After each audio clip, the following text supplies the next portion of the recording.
هەرسەبارەت بە کۆربەندی ئابووری جیهانی لە داڤۆس و گرنگی بەشداری کورد لەم کۆربەندەدا من میوانێکم لەگەڵ دەبێت مایکل برەجنت شارەزە لە کاروبار ڕۆژهەڵاتی ناوەڕاست و ئەفسەری پێشووی هەواڵگیری ئەمریکا لە ڤێرجینیاوە لەگەڵمان دەبێت. بەڕێز مایکل ئەم کاتتان باش.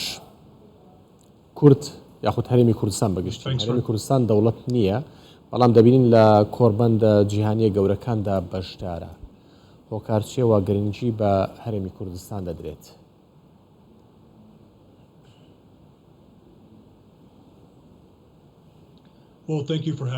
سپاس بۆ میوانداریتان، ئێوارەتان باش، ئەو کاتتان باش لە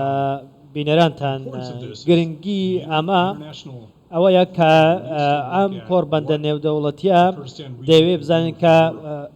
کوردستان دەتوانێت چی بکات بۆ ئەوروپا، بۆی کە قەرەبووی ئەو گاز و نەوتەی رووسیا بکاتەوە، چونکە ئێستا گەورەتی پێداویستی ئەوروپا ئەم غاز و نەوتە، چونکە دەیانەوێت کە ئەمە دەبێتە هاندێکیش بۆ کوردستان بۆی کە بتوانێ ئەم قەرەبووی ئەو کورتێنانە بکاتەوە کە لە رووسیاوە بۆی داهات، کە ئەم ئەنجا دەبینی کە ئەمە ڕێگری هەیە لە چەند لایەکەوە لە کوردستان. بۆیە گرنگیەکە ئەوەیە کە تۆ دەبێت بزانی کە داعش جارێکی دیکە نەگەڕێتەوە بۆ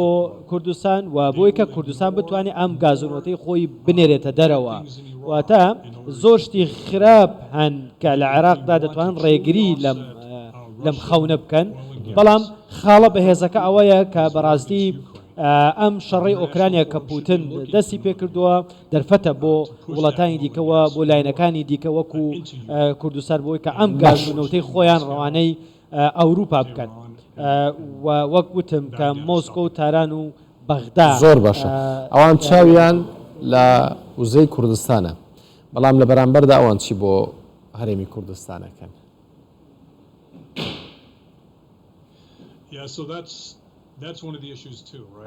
ئەمەش یەکێکە لە کێشەکان. کۆمەڵگەی نێودەوڵەتی دەیەوێت کە بەغدا بکاتە حکوومەتێکی باش و هیچ و ئەمریکاش بە هەمان شێوە کە بەداخەوە توانێت بڵێم کە ئێمە دەرفەت هەبوو کە ڕێفراندۆمی کوردستان کرا و زۆر بەڵێنی دیکە کە بە حکوومەتی هەرێمی کوردستان درا، بەڵام هیچیان بەجێ نەهێنان، بەڵام ئەمریکا بە دیاریکەی بەجێ نەهێنان. بۆیە دەبینین کە بەغدا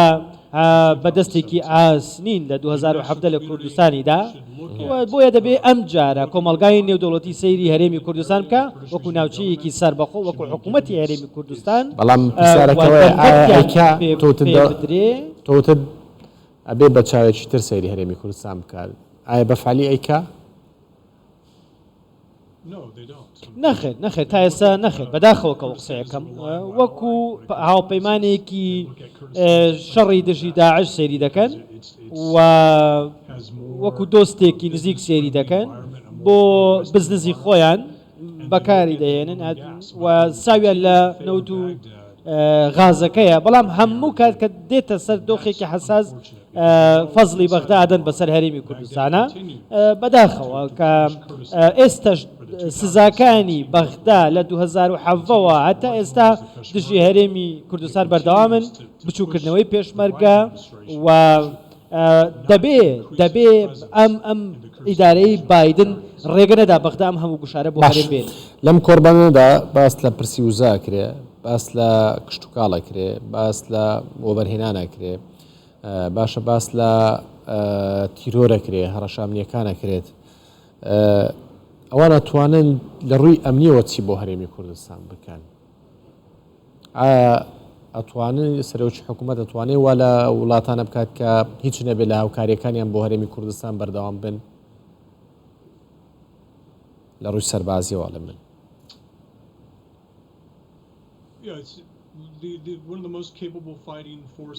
یەکێک لە کاریگەرترین هێزی لەناوبردنی داعش پێشمەرگەیە، هەموو ئەوانت ئەوە دەزانن و ئەمریکا لەگەڵ لە شەڕی دژی لەناوبردنی بڵێن سەدام و داعش هاوکاری لەگەڵ پێشمەرگە کردو و دەزانێت کە پێشمەرگە چەندە کاریگەرە و چەندە نزیکە لە ئەمریکاوە. کۆمەلگای نێودەوڵەتی ناتۆ ئەمریکا دەبێت بەردەوام بن لە کارکردن لەگەڵ پێشمەرگە، ڕاهێنانیان پێ بکەن وابکەن کە بەغدا ئەوەندە گوشاریان بۆ نەهێنێ ئەوەی کە بینیمانە لە ڕابردوو بەغدا پێشمەرگەی ویستۆ بچووک بکاتەوە و هێزیان نەهێڵە چەکیان نەداتێ بچووکیان بکاتەوە و دەیەوێت هەشتی شعبی لە بەرامبەر پێشمەرگە ڕاستکاتەوە کە سەر بە ئێرانن و هێزێکی وەکو پێشمەرگە بچووک دەکاتەوە بۆیە کۆمەلگای نێودەوڵەتی گرنگە کە پێشمەرگە کوردستان دەپارێزی پێشمەرگەی ئەو دۆخی دروستکردەوە بەرهێنان بێتە هەرێمی کوردستان و دەبێ ئەم پاڵپشتیە بۆ پێشمەرگە بەردەوام بێ بەڵام کێشەکە ئەوەیە کە پێشمەرگە وە کورد بەگشتی ئەمریکا خیانەتی لێکردوون لە با بڵێن 5-6 ساڵی ڕابردوو و ئێمە ئەم نمونەی خیانەت لە سووریا لە عێراق لە ئەفغانستان لە ئێستاش هەمان هەڵوو ئێستا یان ئێستا گۆڕاوە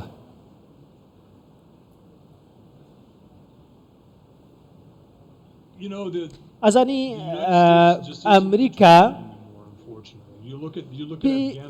تو سەیری ئەفغانستان کە با من ئەوەت بۆ باسکەم سەیری عێراقکە ئەرکی ئێمە لە عێراقەوە بووە کە داعش نەگەڕێتەوە ئەمە ئەرکی ئێمەیە واتە ئەرکی ئەمەەوە نییە کە میلیشیاکان و ئێران و میلیشیەکانی سەر بە وڵاتە کە کۆنتترۆلی زیاتری عێراقتر نەکەن واتە کۆنتترۆلی عێراق نەکەن ئامانجەکە جیاواز ئامانجی ئەمریکا جیاواز ئەڵێ تەنها نامەوێت کە داعش سەر هەڵبڵێت هەڵبداتەوە سپاس بۆ بەڕێز مایکل پرەجنت شارەزای لە کاروبار ڕۆژهەڵاتی ناوەڕاست و ئەفسەری پێشووی هەواڵگیری ئەمریکا کە لە ڤێرجینیاوە لەگەڵمان بووی